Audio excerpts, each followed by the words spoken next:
Welcome back to Limbus Company, patch note analysis, and new identity overview. This week, we have Zwei West's first ID, that of course being the 3-star for Ishmael, no 2-star alongside it, as is frequently the case for new associations, just start with a single 3-star. And also, since it is a week before the next season starts, we've gotten a bunch of details about Season 5. So let's just get into it, shall we? Of course, we're going to start off with the ID, though. Zwei West Section 3, Ishmael. 림버스 컴퍼니. 떠들지 말고 줄 똑바로 맞춰 서세요. 아침 조회부터 한소리 듣는 건 질색이라서. 서부에서 스스로를 기사단이라고 자칭하는 사람들을 너무 믿지 마세요. M사의 월면 기사단처럼 날개 소속이면 모를까. 보통은 해결사 사무소랑 크게 다르지 않거든요. 괜한 로망을 가지고 접근했다가 피보지 마시고 보호 의뢰는 받은 만큼 확실한 저희 치바이에 의뢰하시죠. 인명 피해 없음, 기물 피해 경우. 완벽한데요? 소문이 퍼지면 당분간 귀하신 분들의 영지보호 의뢰가 끊이질 않겠어요. Zwei West Section 3 Ishmael, very similar to Zwei South, its main focus is being, well, tanky, right? That's pretty clear to see. Although, while the South, focuses on... I guess Zwei South doesn't really focus on anything in particular because it's a bit of a mess, having a bit of tremor, poise, on status effect IDs.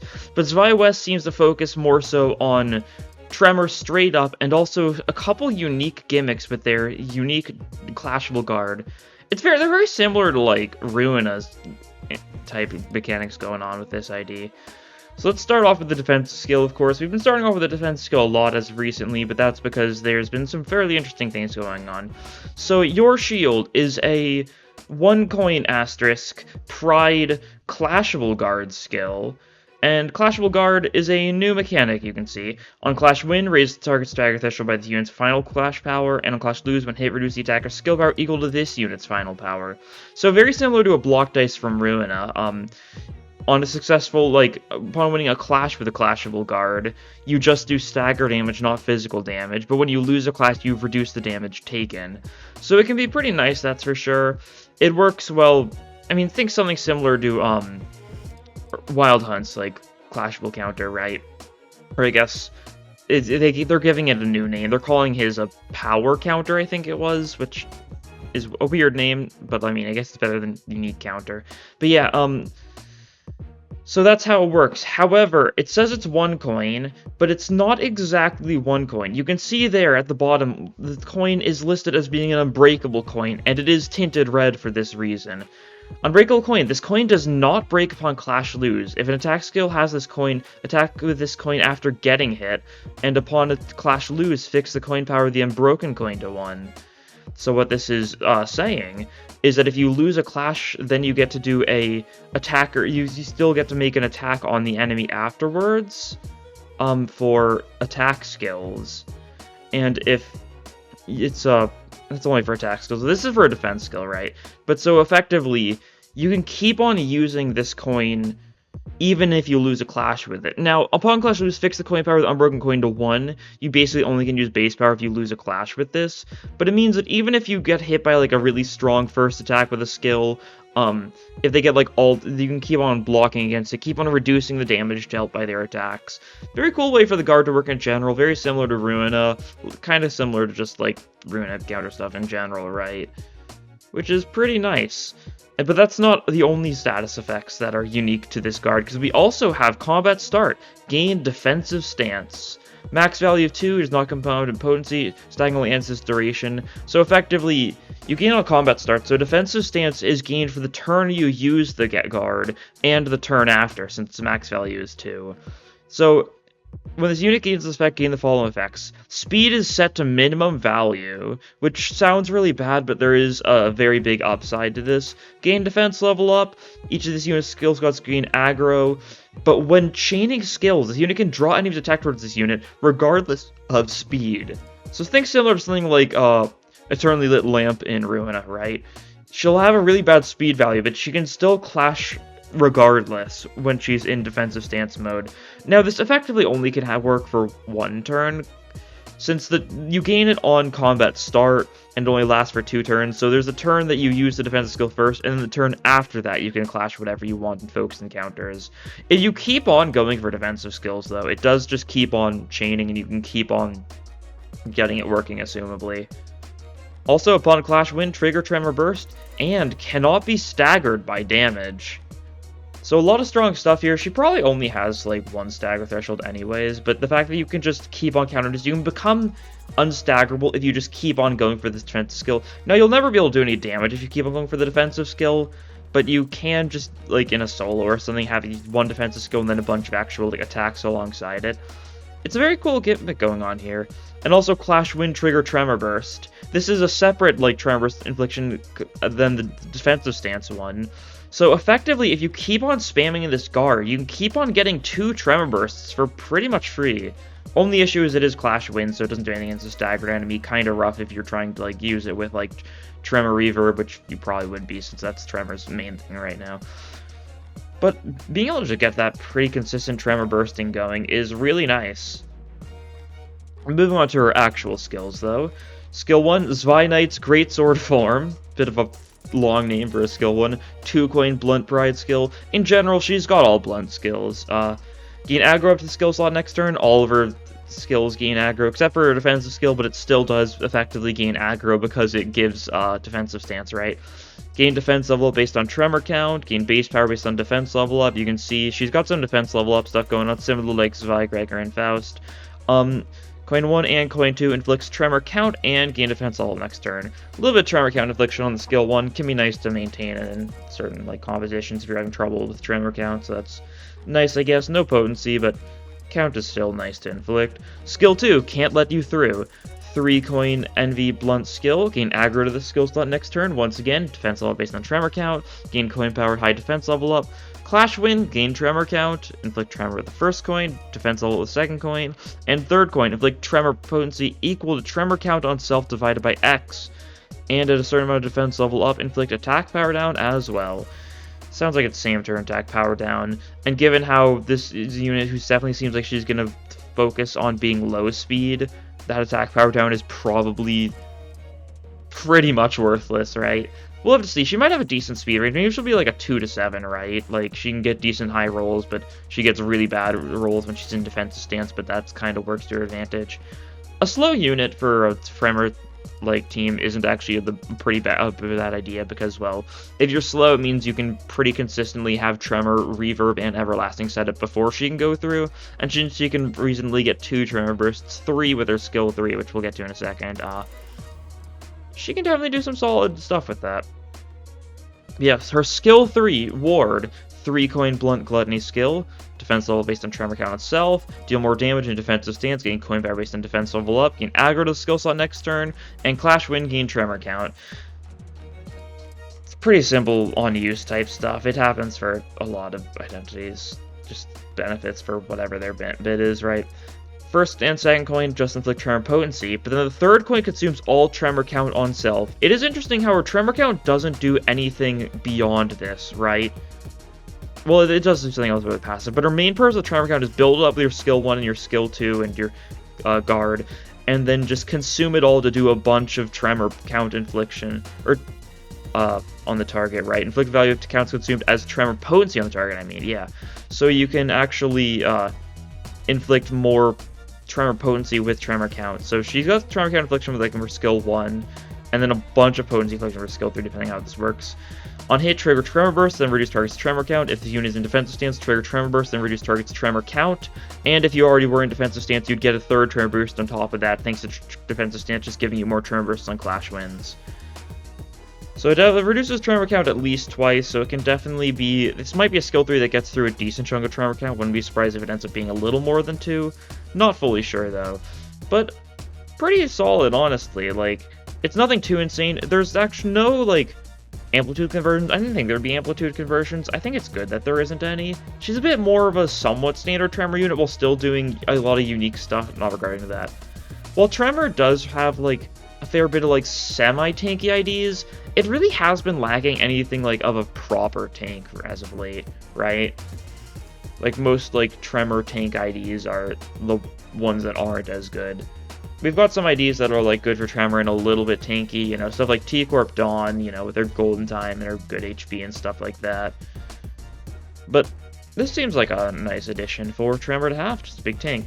Moving on to her passives. First unit in a while that hasn't had a special, like, always active passive. This is only a Resonance passive. Shock Nullifying Greatsword. At combat start, gain defense level up equal to Tremor count on self, and double the amount of defense level up in defensive stance.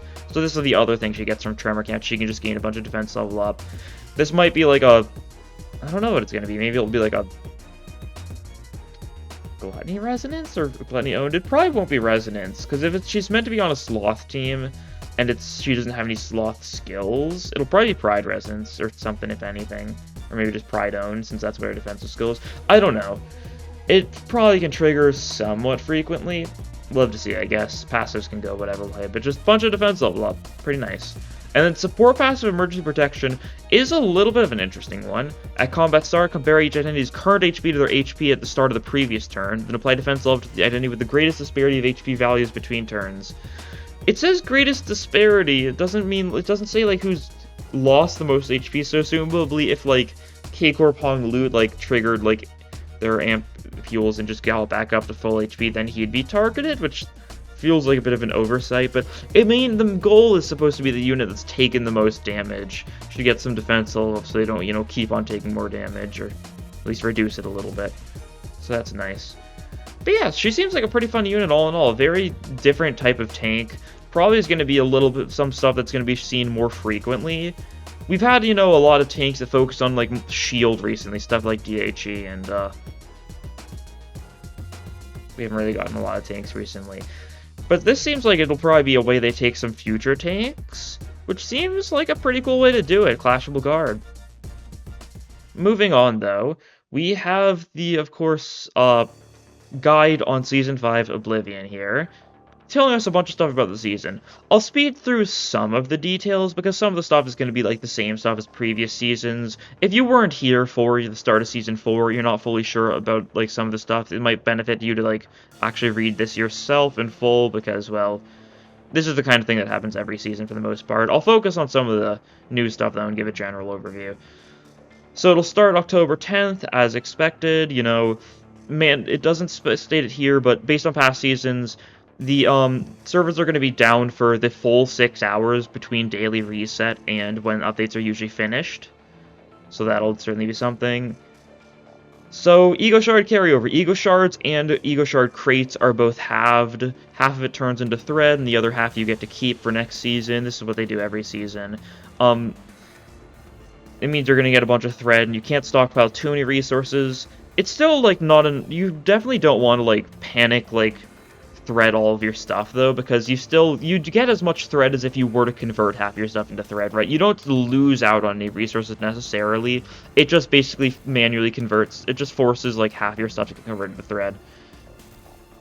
Updates going to be broken into 3 parts. The Battle Pass is going to be broken into the 3 updates as well, 1 to 20, 21 to 40, and then, of course, everything else in the 3rd update, as they've been doing as of recently.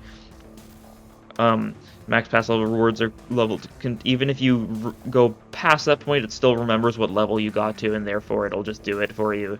You'll just get the rewards unlocked immediately as soon as they're unlocked. So you can grind a lot beforehand, but until that 3rd week comes out, you don't have your infinite source of boxes. So if you do want to do some grinding in preparation for the next season, you might need to do it now. Even if it'll get halved, you won't be able to grind until at least 3 weeks in next season properly. And also, you gain, like, horrible amounts of rewards for the first 40 levels. It's never very good. So if you're going to be the kind of person who really wants to get the new stuff immediately, make sure you've got a lot of boxes and shards and spare, even if half of them are going to get threaded. New packages, lunacy stuff, seasonal purchasable things, go ham if you want, right? They've got, like, the 1300 lunacy you can just buy straight up for the sake of the battle pass, as they did last season, right? Nothing too interesting.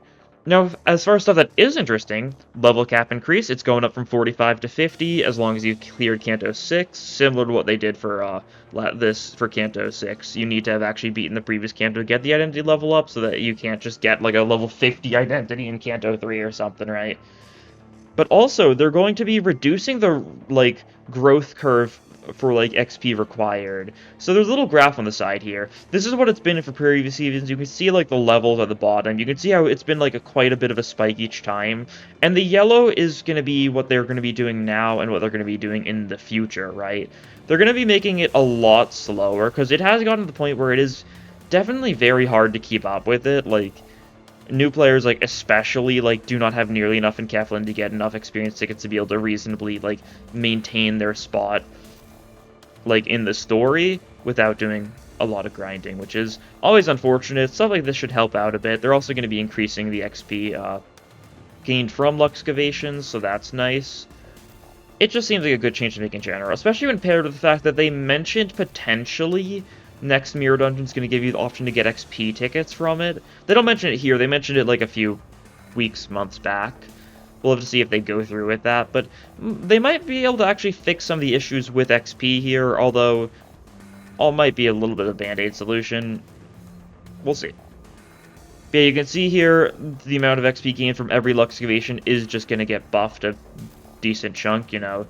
It's like roughly 2,000 for Luxcavation 6, and roughly a little, like 1,000 for 4, like somewhere in the middle for, yeah, like 1,500 or so for 5. Somewhere within that range, right? So it's going to be a little bit better. If you want to do some XP grinding, you might want to wait for the actual update for next season, but at the same time, you probably want to get in the story immediately. So it's up to you what you want to do on that front. And of course, clearing a certain stage in Chapter 7 Part 2 will unlock XP Luxcavation 7. This is nice, instead of like how it's been like some of the past seasons where, like last season you needed to have actually like cleared the Kanto to unlock it, or at least you needed to wait until the 3rd update. But now you'll be able to get it a little bit earlier. XP Luxcavation 7 will just give a bunch of XP, and that'll be nice. And also, they're going to be doing a little bit of a new thing for XP Luxcavation 7, that being how there's a Slash, Pierce, and Blunt stage, and they kind of rotate between the days. Monday and Tuesday is Slash, Wednesday and Thursday is Pierce, Friday and Saturday is Blunt, and Sunday seems to be all 3 of them, so maybe you get to choose. It's not really specific, but that's not really interesting. Each of them has different first-time clear rewards, and you need to have cleared all of them in order to get the skip for each of them, so they count as slightly separate ones, but that might seem interesting. I wonder if the actual Kanto is going to have a little bit of everything as far as weaknesses go as well. It could do that, honestly. We're at the point where we definitely don't need to see as many cases of seasons being like all just one weakness. Like, biggest example, of course, being like Kanto 5 being so Pierce weak, except for like middle being Blunt, right? Like, I guess Weak Leg too. But that might be doing something a little bit more balanced going forwards. Also, new Threadlocks added, as they've been doing every other, like, new season. They have a new Thread Luxcavation, so we're going to get Thread Luxcavation 4 now. It'll have a new, like, host of abnormalities and stuff going on here. It'll also be unlocked in the 2nd update, so we'll have to see how that goes. Depending on which Abnos they choose, this could be very painful. In general, you know, newer Abnos are worse for Threadlocks in general because they're usually longer compared to, like, Threadlocks Abnos on release, but maybe they'll do something, choose good choices, I don't know. For all we know, they're probably gonna do, like, Gossipium and stuff. We'll see. Now, a lot of stuff going on here. This is kind of the standards, though, you know, telling us what is gonna be leaving and what's gonna be coming back.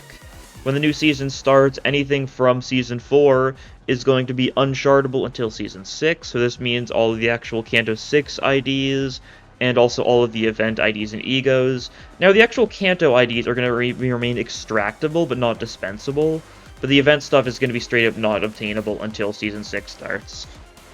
So if you want to get your hands on stuff like Eurodivi, Honglu, Multicrack Faust, Everlasting Faust, Dimension Shredder Otis. Some of those especially, like, are super important. Everlasting Faust is just really good for Tremor in particular, so if you want to get that, make sure you get it now, otherwise it'll be another, you know, like 4, 5, 6 months until you get another opportunity to. So, make sure. And of course, oh yeah, Contempt All Ryoshu is also going to be leaving the Dispenser because VoV egos count as seasonal for some reason. They do the same thing for Sign of Roses. It's a little weird, but yeah, if you want to get that one, it's not particularly good, but it looks cool, so if you want to get that one, make sure you do that.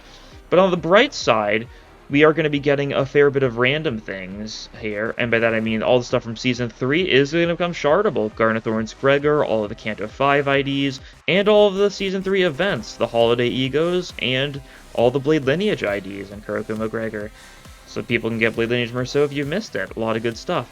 You can look more in-depth into it if you're not fully sure of how this works. It's how it's worked for every other season, though, so pretty simple for that. New announcer added. This is going to be assumably fairly similar to what they did with giving us the Yuri announcer and the Samjo announcer. They've been doing that where they have an announcer that you can only get through paid lunacy, and just someone from a previous season. It's probably going to be Queequeg. I think Queequeg's a pretty safe guess for who the announcer is going to be here, because it's been supporting characters from previous Cantos. We've had, our Season 1, we've had our Season 3, kind of also had our Season 2 with Effie and Soud, but that wasn't one of the, that was on the actual Season 3 Battle Pass, so a little bit separate deal. Also, Mirrodin 5 preview. They're just saying Mirrodin 5 is going to be coming in Season 5. I don't know why they're calling it a preview when, there's no actual info, but sure. Pretty cool stuff, all in all. Mostly standard seasonal stuff, but also the XP changes should be really good. The XP situation is definitely really rough, especially for newer players, and to the point where, unless you grind the XP, super hard, it's definitely hard to get a lot of IDs to a good level, and it's not particularly fun to grind it because it's just the same stage over and over again. The variety will also help out, reducing the monotony. Moving on to this week's update, October 2nd/3rd scheduled update notice. Now this one is a little bit weird. I assume there's some sort of holiday on October 3rd in Korea or something. I'm not fully sure. I feel like they did something similar when there was a holiday once where they released it a day early. But effectively, the actual maintenance is going to be a day early this week. So it's going to be Tuesday night/Wednesday morning, depending on where you live. Instead of it being Wednesday night, Thursday morning. However, the actual new banner isn't going to start until the normal time. So the update will come out a little early, but you won't actually feel any of the differences until the normal time. Which is interesting. I assume it's some sort of holiday or something, but I don't know. New content, of course, is Zwei West Ishmael. No Sin or Target Extraction for this week. Is interesting. I guess they're just going to want to have it syncing up with the actual next season, though, so fair enough. Major changes. They now actually show you how much resource you have when you're looking at the tooltip. Apparently Swordplay of the Homeland from Blade Lineage Merceau has been buffed has been nerfed, has been bugged this entire time, where it's been affecting ego skills, which is really funny. I don't think I've ever seen anyone point that out. I'm not sure if anyone noticed. Probably someone did somewhere, but ego skills were being counted as skill 3, so they gained Survey the Homeland buff, so they just get a bunch of issues, so they've fixed that now. Some other various things here and there. Notably, adjusted the name of unique counter to power counter. I mentioned this briefly earlier, but they're renaming the unique counter a power counter, aka what Earl King Heathcliff had. He's the only, or Wild Hunt Heathcliff, I should say. He's the only one who's had one of these so far. I assume that, actual enemies are going to start getting funny counters at some point, too. I guess we'll have to see, though. Who knows?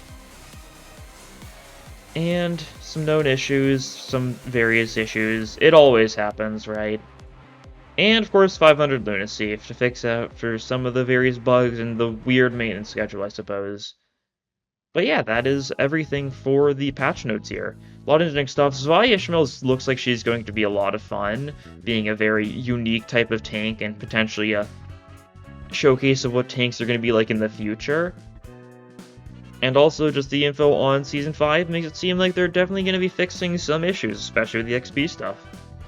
But anyways, that'll be all for this time. Thank you all for watching, and I'll see you guys in the next episode. Bye!